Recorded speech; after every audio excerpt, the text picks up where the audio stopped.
Okay, I'm going to put a colleague on the spot, and I'm kind of known for this. The year was 2021. Oh God. And we had a former president who was making democracy struggle a bit. And so I got connected with my good friend Kent Day, who appears to be doing something else at the moment, and from Civic Nebraska, and the state's literally expert on what does it look like for civic health. And over that year, and then even into 2022, the beginning of it, we wrote and rewrote a set of lessons. I call them more like playlists that are banded in a group called Forming a More Perfect Union. There are grade banded activity lists, and they are pages and pages long. We didn't create this stuff. We just went out and found it because it's already out there, you guys. All this stuff is already out there. So we collected it and put it in a spreadsheet for you. And the themes that that Civic Nebraska pointed out indicate whether you have a healthy environment and democracy or not are community engagement, confidence in institutions, social connectedness, and political action. And at each one of those grade banded strands, there is activities for voting. Everything from registering to vote. Every kid, kindergarten, in your kindergarten program is going to register to vote. And they're going to vote on something developmentally appropriate, like, I don't know, the favorite snack for Friday, whatever. And then when they turn into secondary grades at grade 6, they're going to start to also register to vote and then actually vote. So we're not going to have the youngsters do the registering. We're just going to have them vote. And then when they go secondary, we'll have them register. And then the cool part is we built the registration form into Google. And so then this is kind of cool because it'd be just like if you moved, right? If you go from a middle school to a high school, then you're going to have to change your address, right? And so they'll get that embedded in their brain that every year they may need to register to vote if they've changed their address, but either way, they're going to need to check that they're still at the same location, and they're going to need to investigate the issues, whatever is in that particular case, and then decide what they should do regarding that particular issue.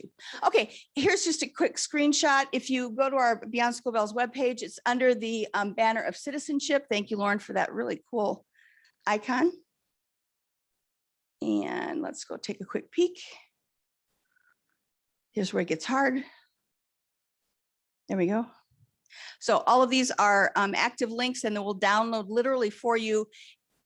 And I apologize, I didn't want to spend any time on making it look pretty. I just gave you a functional list of activities that are literally a playlist. They are not like scope and sequence lessons.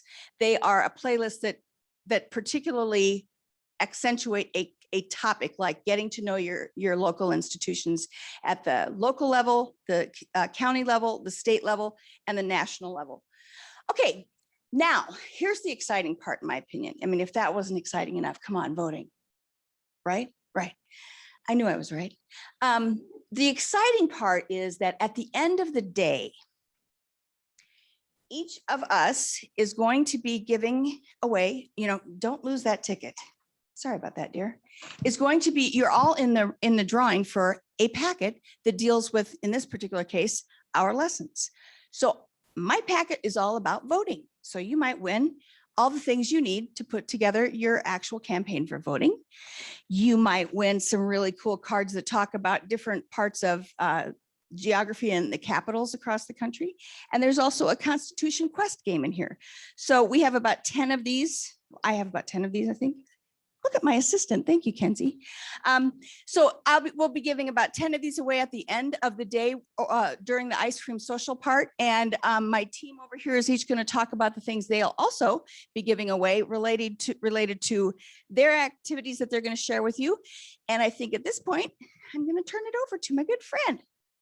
I'm in the wrong place. There we go.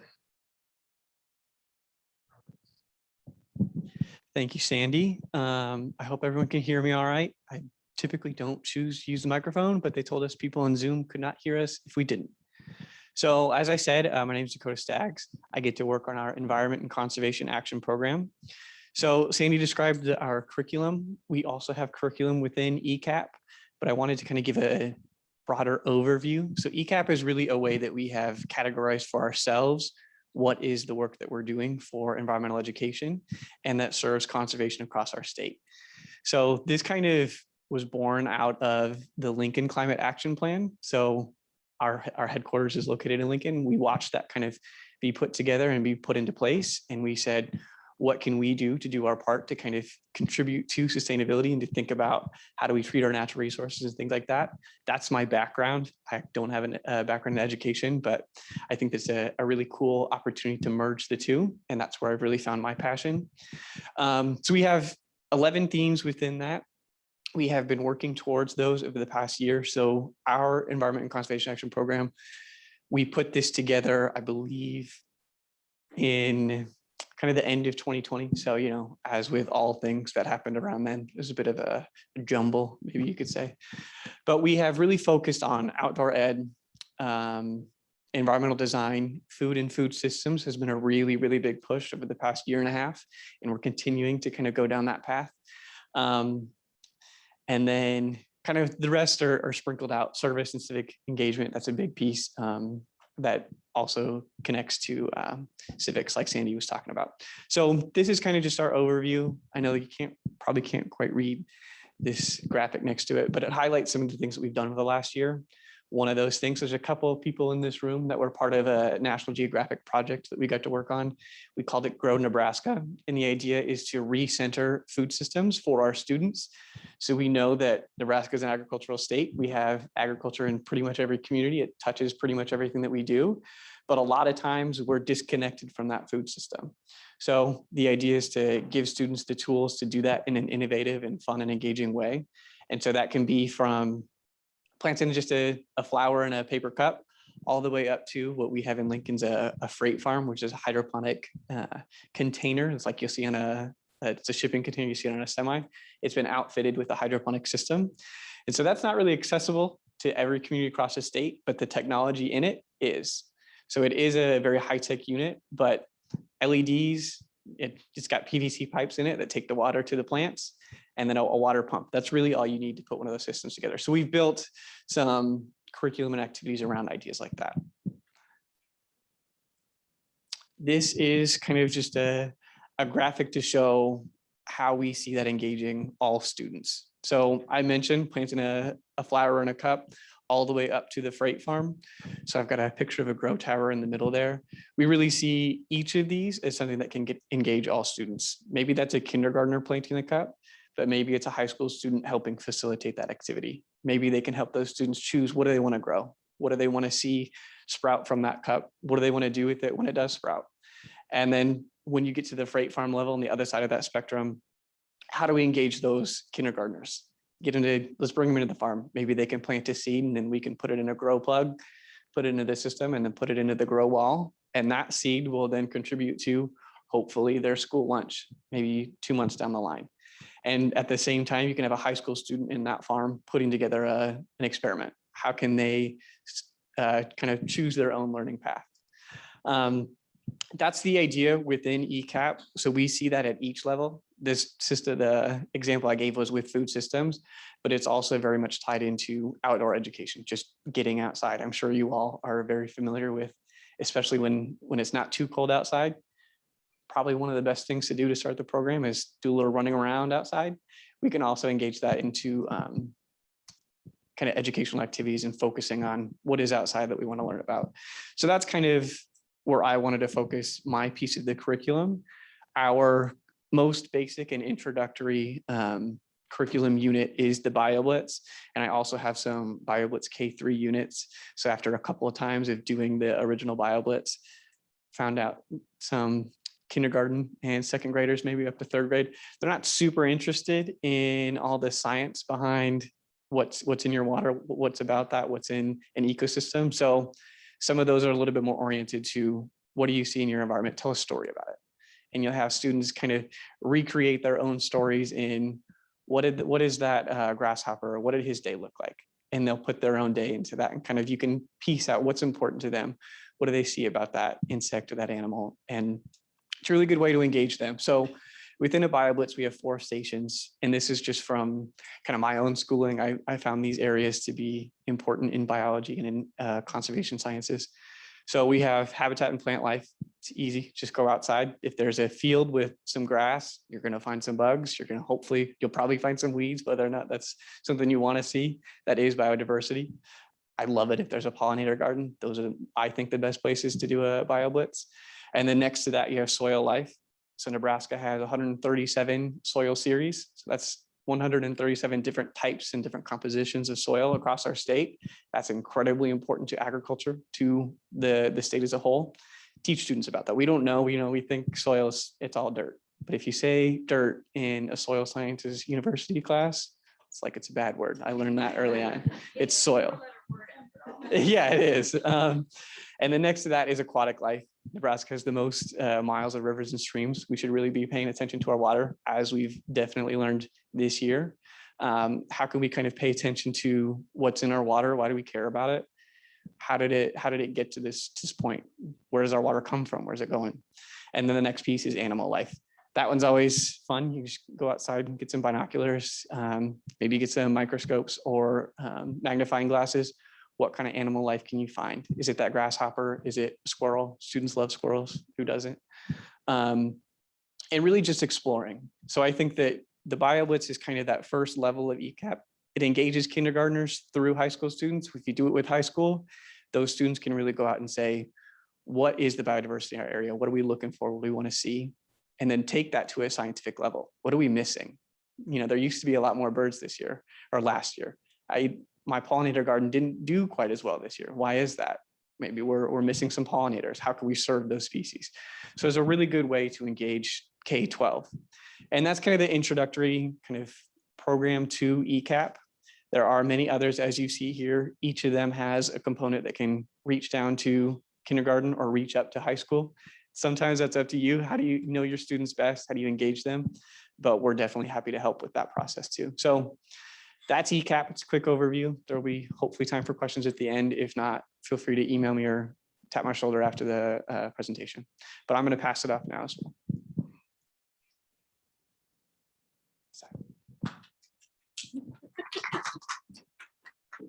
I appreciate the clap just for like the walk time. It makes it a little less awkward.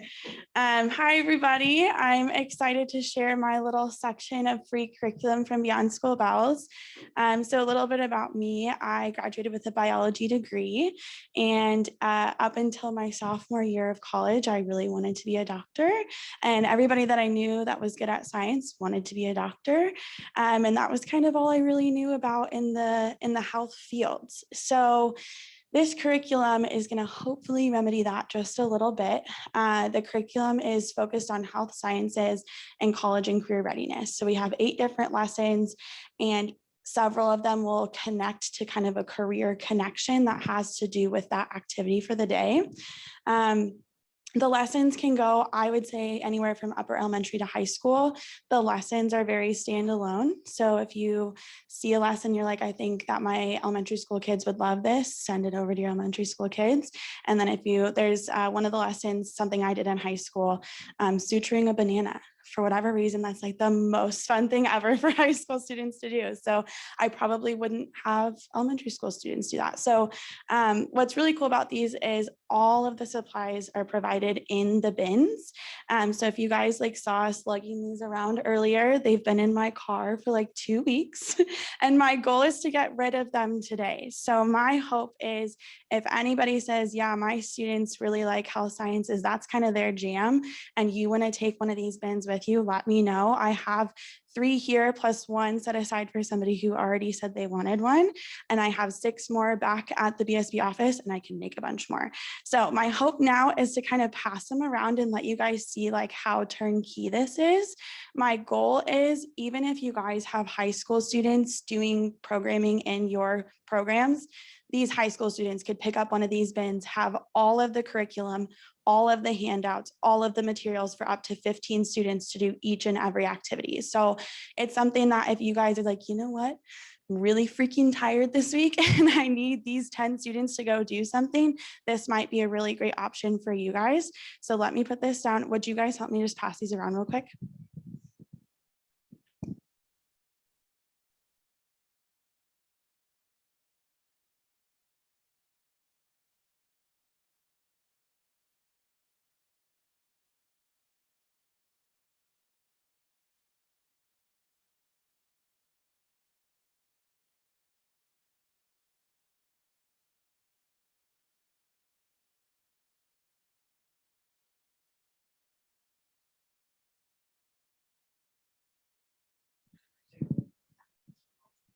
So as you guys pass these around, you'll notice I'm a very type A person. So every single lesson is separated in its own bag with its own materials to do the activity. So like I said, very turnkey. The other thing I really wanted to highlight is there are some career posters in there. The first activity is like a little career poster walk situation. Yes, thank you. Vanna White over here. So these basically have a bunch of diverse looking characters on different posters with different jobs. And so the first lesson, all the students are going to walk around and say, okay, what is this job? What do I know about it? What do I not know about it? Have I never heard of this before in my entire life and like didn't know that this was an option? So cool thing about that is Jobs for the Future is the one that actually created this curriculum. They work with us through the Million Girls Moonshot Initiative. So it's essentially, can we get more underrepresented youth in STEM in general? So we're tackling health sciences first because that's my comfort area. We will be kind of going into some information technology and engineering lessons after that. So if this is something that you guys are like, okay, yeah, I could see us doing it. You try it out, you really like it. We can do it again with another bin. So yes, what else do I think that's everything I have. Doing questions at the end? Yeah, okay. Do you have any questions just about the bins now? We can do the rest of the questions later because I talked really fast.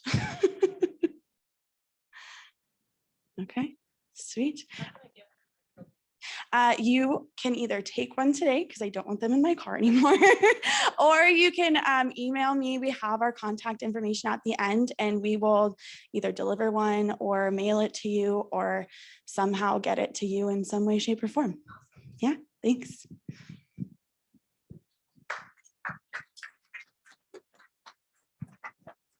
Lauren worked really hard to get the curricula as hands-on as possible. So if you guys are unpacking your bins and you have questions, she will answer them. All you have to do is email her. I'm going to talk about our youth videography clubs that we just started offering this fall in partnership with Rabble Mill, the Bay. I am way less cool than Andrew and Mike, so I'm probably not going to do these clubs justice, but the opportunities can be packaged either for school year clubs or condensed summer camp experiences. So with the clubs, students will gain a full rounded set of filmmaking skills, including lighting, sound, camera positioning, intentional backgrounding and interviewing, editing, and they'll learn how to tell cohesive, targeted stories through documenting your after-school program. This means that your program gets a student-created set of marketing materials. You'll also have access to a Beyond School Bells folder of marketing templates that includes quote cards and story pages that can be adapted to fit your site's needs. You'll also, of course, be able to use the mini documentaries created by your students to market and get stories out about the value of your program. And if you send us raw footage from the student reels, we can also help you create GIFs. We're working on figuring out TikTok videos. We're not as cool as you guys yet.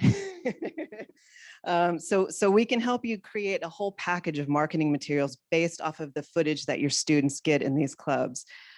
So additionally, we will also elevate the highest quality videos on the national stage with our national partners. So this offers the potential for a wide breadth of influence for Nebraska student voices.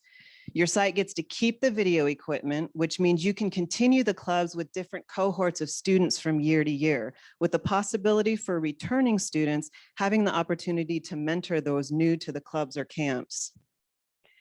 So the curriculum consists of 7 short video lessons created by Rabble Mill. These are supplemented with video examples and optional student reporting lab lessons from Mizzen by Mott. The video lessons include an editing tutorial that uses the free editing software Adobe Rush. So all students need is a computer to download the software. Students will have the opportunity to interact with their peers from other schools through the flip page, and they'll also have access to the Rabble Mill team. They'll give technical assistance and online guidance. So club facilitators don't have to have prior videography experience, so don't let that intimidate you. All that's required is an excitement for the project and a willingness to learn. So as you all know now, a benefit of working with Rabble Mill on this project is that they're hip. Their style is geared to young people and really draws students in and gets them excited. So I'll demonstrate Rabble Mill's street cred with a couple examples. First, here's the student recruitment flyer created for you to use to build student interest around the experience. You may not be able to read the details from where you sit, but you can get a sense of the style and its potential to capture student interest. I'll also show a brief clip from one of the video tutorials. So this is the 5th lesson in the collection. It teaches students how to collect B-roll, the extra footage used to enhance their documentary's visuals. You can also see the collection of supplementary materials here. There's some links over here. And B-roll is where you get creative and level up your video story. As a refresher, B-roll is supplemental footage that overlays your A-roll interview footage. B-roll brings visuals to what the subject is saying in the interview. You never want a shot of somebody talking for more than 10 seconds. Make sure that you get enough B-roll so that your viewers are interested in watching. There's no such thing as too much B-roll. Let's take a look at an example of this. The shots of KDB Temple talking on screen are the A-roll, and the B-roll is everything else that is captured that is related to the story. The classroom, students skating, the instructor speaking, all that extra footage should coincide with what Katie is saying in her interview, making the viewer feel like they are right there with her as she's sharing her insight. Shoot the B-roll after the interview. It's best to shoot afterwards because they're already comfortable with you. At this point, you'll know what additional shots to get based off of your interview answers.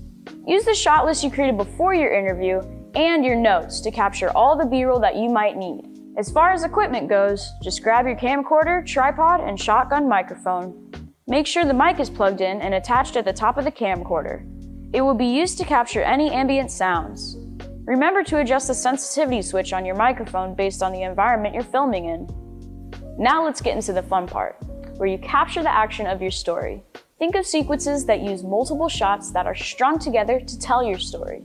Some sequence types are the step-by-step action, an intimate moment captured through several shots, or several shots capturing both large and small details of a larger scene. You want to aim for a variety of shot types to make your visuals dynamic. A wide shot is typically an establishing scene shot. It provides context for the story. Over-the-shoulder shots help show the perspective of the subject. Close-ups are great detail shots and add variation to a sequence. An example of this is a shot of your subject's hands, a shot of them doing something they regularly do with their hands. And of course, be sure to experiment with some unique shots using your zooming feature on your camcorder or getting different angles. These shots can be handheld, but it can be useful to have your tripod handy to get different angles. Record each shot. So hopefully that gives you a taste of how well students in the clubs will be trained to document the awesomeness of your programs. Club budgets are $2,500. Beyond School Bells orders the camera equipment, including 4K cameras, tripods, mics, and memory chips, which are taken out of the initial budget. What's left can be spent on items like a stipend for the club facilitator and a family-centered film festival showcase with food as the project finale.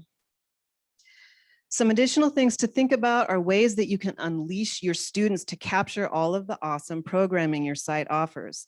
Club facilitators are encouraged to look through both the video curriculum and the supplemental materials we've collected so they can put together a custom experience that fits the needs of your particular students and program.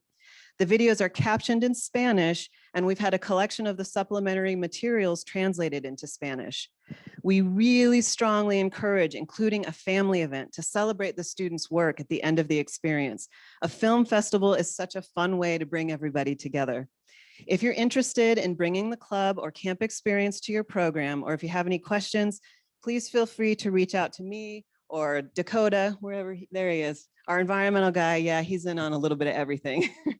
So emails are up there. Also, I have some flyers I'll pass around that have our emails too.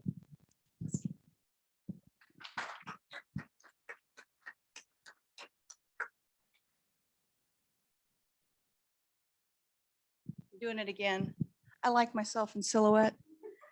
God. Okay, now is an opportunity. If you have, we can do this in a group, or we can just wander around to your tables and see if there's anything that you need to ask from us. But this is a time for you to do two things. Number one, ask us questions. And again, I prefer to do that in a smaller group. I don't know. But also grab our contact information.